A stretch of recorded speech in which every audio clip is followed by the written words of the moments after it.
E vamos direto para o número da semana, que é a estatística retirada da seção Igualdades do site da Piauí. Fala aí, Mari Faria. Fernando, o número da semana é 17. Nas eleições desse ano, mulheres representam apenas 17% dos candidatos a governador e presidente, o que significa que para os cargos executivos, os homens continuam sendo a maioria. O Igualdades dessa semana traça o perfil das candidaturas nessa eleição e traz dados como um aumento de 43% nas candidaturas de mulheres que se autodeclaram pretas. Em 2018, foram registradas 1.200 candidaturas. Este ano, são 1.700. O Igualdades revela também que a quantidade de policiais militares candidatos praticamente dobrou nos últimos 12 anos. Em 2010, 464 PMs registraram candidaturas nas eleições gerais. No pleito desse ano, 823 policiais militares estão se candidatando.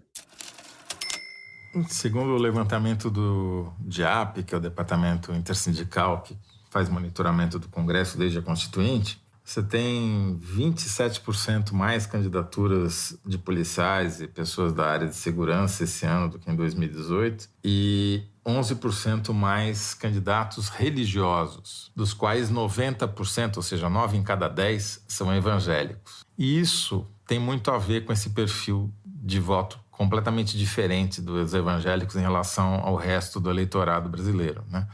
Porque, diferentemente da Igreja Católica, os evangélicos usam efetivamente os templos e os cultos como palanque. Não só para fazer campanha para o seu candidato a presidente, mas também para eles próprios. E o palanque eletrônico também, né? E isso faz uma enorme diferença, sim, na política brasileira, né? A política brasileira está desproporcionalmente evangelizada em relação a outros aspectos da nossa cultura. Thaís. Você vê que a Mari começou falando das candidaturas femininas, 17%, né? Todas as outras que faltam para fazer a cota de 30% estão nas vices, estão por aí escondidas em algum santinho, porque os homens, inclusive, aproveitam dessa cota de 30% para poder pegar, né, o dinheiro e destinar para a candidatura deles próprios. É um quadro ainda muito triste, retrógrado mesmo, né? Eu tô com o Chile na cabeça, evidentemente. Teve a Constituinte que foi derrotada, era paritária, né? Tinha metade dos constitucionais lá, dos representantes, era de mulheres. E agora o Gabriel Boric, presidente do Chile, fez uma reforma ministerial e aumentou o número de mulheres. De 24 ministérios, 15 ministras são mulheres. Para você ver a diferença em relação ao Brasil nesse aspecto. O Brasil só vai mudar a política a partir da paridade homem-mulher quando as cúpulas partidárias, e não é só o presidente, mas as executivas nacionais dos partidos, estiverem em paridade. Porque é lá que se decide o mais essencial, que é o dinheiro. Quem vai receber o quê, quando. Muito bem. A gente conclui aqui o número da semana e no próximo bloco vamos falar de eleições nos estados. A gente já volta, vem com a gente.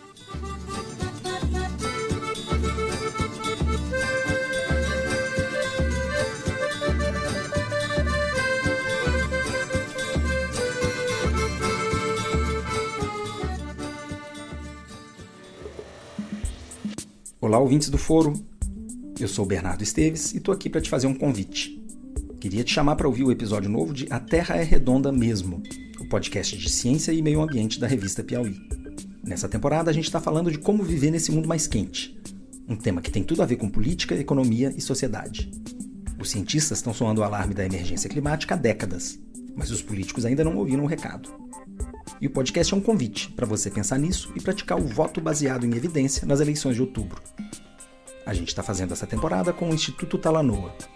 O programa estreou em agosto e tem episódio novo toda terça-feira.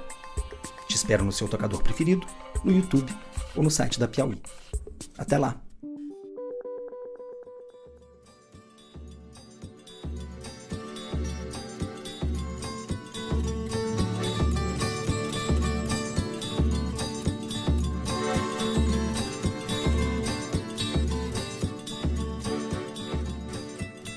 Vamos lá, José Roberto de Toledo, você andou usando o seu tempo livre de semana para estudar como estão as candidaturas nos estados. Fez um balanço aí dos candidatos à reeleição e os governadores, em geral, estão bem melhor avaliados, seja avaliação dos seus próprios mandatos, seja na corrida eleitoral, do que o presidente Bolsonaro. Governadores bolsonaristas ou que foram eleitos ligados ao Bolsonaro. Dá esse quadro nacional para a gente depois se deter em alguns estados. Vamos lembrar, Fernando, que durante a pandemia o Bolsonaro declarou guerra aos governadores, né? Tentou transferir para eles as responsabilidades pelas mortes em excesso e pela crise econômica. A política do vamos parar, todo mundo em casa, ele repetiu isso à exaustão. Ele perdeu a guerra, perdeu feio. Basta ver os números das pesquisas e comparar. Na média, os 27 governadores têm saldo positivo bem maior que o Bolsonaro, 17 pontos maior que o Bolsonaro. Eles têm 38%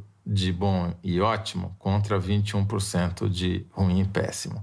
O Bolsonaro tem o dobro de ruim e péssimo que os governadores, 43 contra 21 na média dos 27 governadores. E 25 governadores têm saldo melhor do que o Bolsonaro. Só 2 têm saldo pior, quando você tira o ruim e péssimo do ótimo e bom. E esses 2 não são candidatos à reeleição. Então, a eleição está se configurando como uma eleição entre os governadores, uma eleição de permanência. Muitos deles vão se reeleger já no primeiro turno. Tem mais de 10 com chances de reeleição já no primeiro turno. E o Bolsonaro está aí sofrendo nas pesquisas. Ou seja, é uma eleição meio diferente, porque para Executivo Federal é uma eleição de mudança. Bolsonaro é zebra. Para Executivo Estadual é uma eleição de permanência. A maioria deve se reeleger. E alguns no primeiro turno. E no Congresso, na Câmara dos Deputados, segundo o levantamento do mesmo DIAP, é recorde o número de deputados federais candidatos à reeleição. 87% são candidatos à reeleição, 446. Bate o recorde de 1998, quando 443 se recandidataram. Por que isso está acontecendo? Porque eles acham que eles vão se eleger. E por que eles acham que eles vão se eleger? Porque tem o orçamento secreto do Arthur Lira. O semi-parlamentarismo que o Arthur Lira criou, em que o Congresso é quem determina como o dinheiro será gasto, é que está estimulando essa taxa altíssima de candidatos à reeleição. E, a meu ver, vamos ter que esperar, obviamente, o resultado das urnas. Não tem pesquisa para deputado estadual, nem deputado federal, mas eu aposto que vai ser uma taxa de reeleição alta. A conclusão disso, o que é? É que o Bolsonaro é muito ruim, porque ele consegue ser pior que os governadores a quem ele declarou guerra. E por quê? Porque ele não governa. Porque ele é um bobo da corte que fica fazendo palhaçada. O único momento ruim, assim, explicitamente ruim para o Bolsonaro no 7 de setembro foi quando ele perdeu a primazia da imagem para o cara da verdinha, né? O cara que se veste de verdinho, de roupas verdinhas. Estou me referindo às roupas, tá? Que é aquele empresário baba-ovo que ele fica do lado dele roubando a cena no palanque. Ele se destacava mais do que qualquer um que estava ali. E ainda deu uma cotovelada no presidente de Portugal, jogou o cara para escanteio e ficou ali do lado do Bolsonaro. Enfim, o meu resumo da ópera é: a gente está vendo nos estados a velha política indo muito bem. O governador mais bem avaliado, que vai se reeleger com maior folga, o Helder Barbalho, do Pará, está disputando a reeleição, é filho do Jader Barbalho, que foi governador do Pará, ministro, e da Elcione Barbalho, que é uma deputada federal em 6º mandato, né? Não tem nada mais velha política do que o clã Barbalho. E assim outros nos estados. Então, aquela renovação que houve em 2018, a carona que se pegou no movimento da antipolítica, acabou completamente, está todo mundo virando o establishment. A velha política está voltando com uma enorme força graças à aliança do falso renovador Bolsonaro, que nunca trabalhou na vida, viveu a vida inteira ele e toda a família às custas dos cofres públicos, e por causa da política, ele e a parentalha, né? Ele comprando imóveis com dinheiro vivo, e o Arthur Lira e Companhia Limitada nesse semipresidencialismo com dinheiro público. Thaís Bilenque, desses governadores aí que estão bem colocados e que foram ligados ao Bolsonaro, quais você destaca? Então, eu vou falar exatamente disso, de como Bolsonaro perdeu terreno em ambientes que lhe foram bem favoráveis em 2018. A começar pelo Centro-Oeste, onde ele teve vitórias, às vezes, superiores, né? Em Goiás, por exemplo, ele ganhou de 65% em 2018, e o IPEC agora, a última pesquisa, mostra ele numa vitória apertada, numericamente, de 39% a 34% com o Lula. Em Goiás, o que aconteceu? O Caiado, Ronaldo Caiado, do União Brasil, aliado lado do Bolsonaro, em 2018, fizeram dobradinhas expressivas. Ele era um dos principais aliados do Bolsonaro. Rompeu com ele durante a pandemia, porque discordava da política negacionista do Bolsonaro. Depois eles reataram, mas com alguma frieza, alguma distância. O Caiado está muito bem posicionado, pode ganhar no primeiro turno de novo, como ganhou em 2018. Está com 48% das intenções de voto, segundo o IPEC também. E não menciona o Bolsonaro, enfim, não está fazendo uma campanha como fez em 2018 na onda bolsonarista. No Mato Grosso, é situação semelhante. Bolsonaro venceu em 2018 com 66% dos votos. Neste ano, ainda é uma das 6 unidades da federação onde o Bolsonaro vence o Lula. O IPEC dá 49% a 31%. 49% para o Bolsonaro a 31% para o Lula. Mas ele está agora com um cenário bem menos favorável do que já esteve antes. O candidato à reeleição, o governador Mauro Mendes, também do União Brasil, está com 53%, também tende a ganhar no primeiro turno. Faz uma campanha toda bolsonarista na retórica, com bandeiras bolsonaristas de, enfim, militarização, colégios militares e tudo. Tem um candidato ao Senado na chapa que é do PL, portanto, teria tudo para fazer, né, campanha para o Bolsonaro e não está fazendo, não pede voto, não põe foto do Bolsonaro no material. Se perguntar, diz que apoia, mas, enfim, na prática, no dia a dia, ele não está fazendo campanha com o Bolsonaro colado nele. Também na pandemia se descolou do presidente, foi firme, quando precisava fechar comércio ele fechou, enfim. E lá no Mato Grosso ainda tem uma questão que foi a costura do Lula. Quer dizer, o Lula, quando conseguiu fechar um acordo com o deputado Nery Geller, que é candidato ao Senado pelo PP, Partido Progressista, um dos ruralistas mais conhecidos ali do agro no Centro-Oeste, criou-se toda uma expectativa em relação a isso, veio uma cassação do mandato do Nery Geller por irregularidades em 2018, o que fragilizou a candidatura dele ao Senado. Ele ainda pode ter alguns recursos, então tem uma certa instabilidade aí em relação a isso, mas aquela possibilidade do Lula crescer no agro, enfim, eles estão fazendo uma campanha muito tímida para o Lula, embora continuem mantendo essa chapa a favor do PT no Mato Grosso, mas mesmo assim, apesar disso, o Bolsonaro não cresceu o quanto poderia, o quanto já tinha crescido em 2018 no Mato Grosso, mesmo com a candidatura do Lula mais frágil lá. E Minas? Em Minas, o Zema, a gente já falou várias vezes no foro, o Zema que também declarou voto no Bolsonaro no primeiro turno em 2018 no Bolsonaro. Eu só queria lembrar uma cena dele que eu vi quando o Lula fez um comício lá em Belo Horizonte em agosto. Começou uma cena curiosa ali que mostra o acordo de cavaleiros, né, de não agressão entre o Zema e o Lula. Começou um fora Zema durante a fala do Calil, que é o candidato oficial do Lula para governo de Minas, e aí o público começou a gritar fora Zema, fora Zema, fora Zema. O Lula começou a ficar nervoso, gesticulando pro Calil, fala, e aí o Calil fala assim, ele tá mandando eu falar, então aí ele começa a falar em cima para abafar o coro contra o Zema, quer dizer, demonstrando que existe uma intenção de pegar o eleitorado. Então tudo isso para dizer que o Bolsonaro, de fato, perdeu um terreno mais amigável que ele tinha e que deu essa vitória que ele teve em 2018, agora em 2022. Para a gente encerrar rapidamente, que o nosso tempo está acabando, eu queria que vocês falassem um pouco de Rio e São Paulo. São Paulo, o Fernando Haddad do PT continua na frente, tem 35%, 36% das intenções de voto, e o Tarcísio, que é o candidato oficial do Bolsonaro, do Republicano, está na frente do atual governador do PSDB, o Rodrigo Garcia. Tem 2 grupos de candidatos à reeleição, Fernando. Tem os candidatos que estão disputando a reeleição e que estão no cargo desde o começo do mandato, os caras que foram efetivamente eleitos, esses daí estão disparados na frente, né?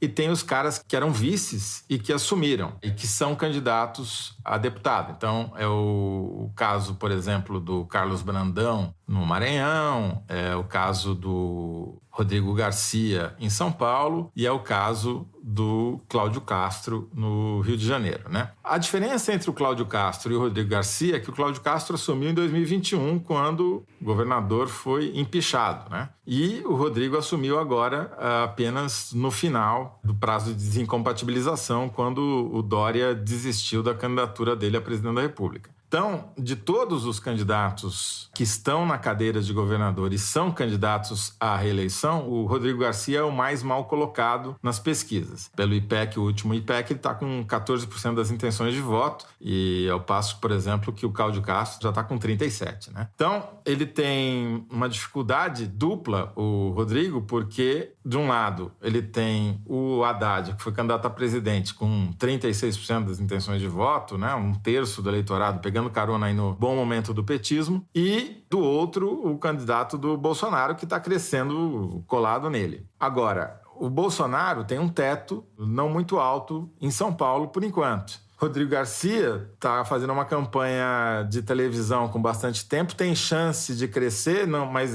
sem dúvida alguma, entre todos os candidatos à reeleição, o que tem a tarefa e a missão mais difícil daqui nas próximas 3 semanas. Muito bem, nós vamos encerrar o terceiro bloco do programa por aqui e a seguir, Kinder Ovo, é isso, direção? Depois do intervalo, a gente já volta para vocês acertarem o Kinder Ovo. Espera aí.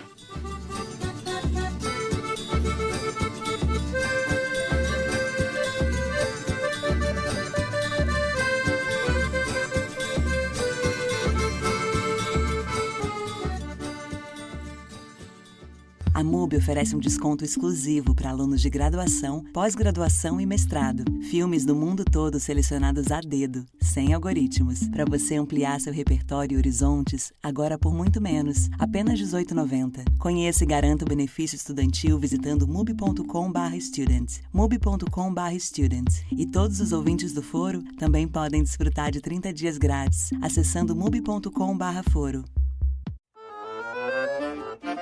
Vamos lá? Vamos fazer esse Kinder Ovo logo? Solta essa palhaçada!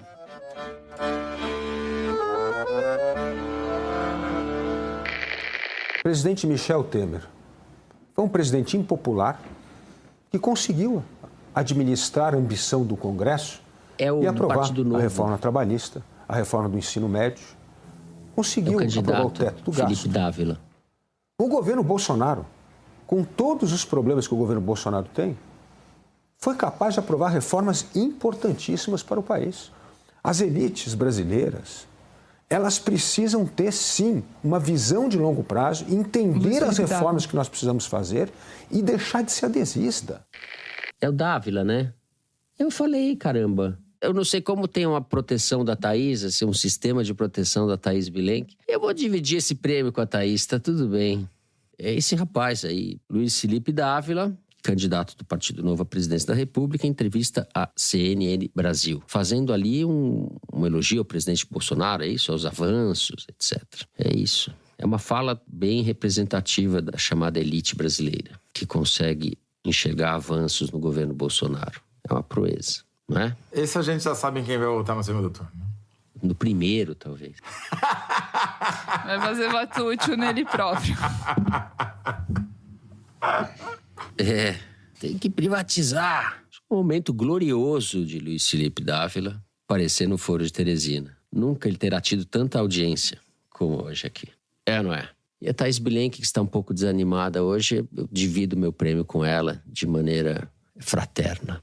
Tá bom, Thaís? Obrigada.